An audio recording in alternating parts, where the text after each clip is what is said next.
To create a basic Hello World application in Rust, let's first create a file. In this case I will create a file called main. You can call it whatever you like, though make sure it ends in rs.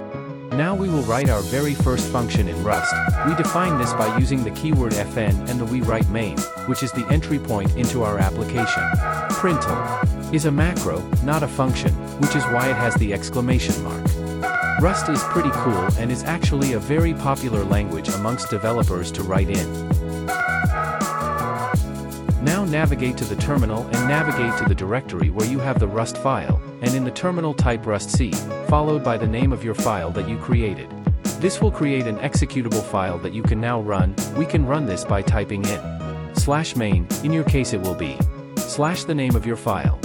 Now have a look at the output. You should see Hello World in the terminal. Congratulations, you've created your very first Rust application. Come back later for our next Rust tutorial.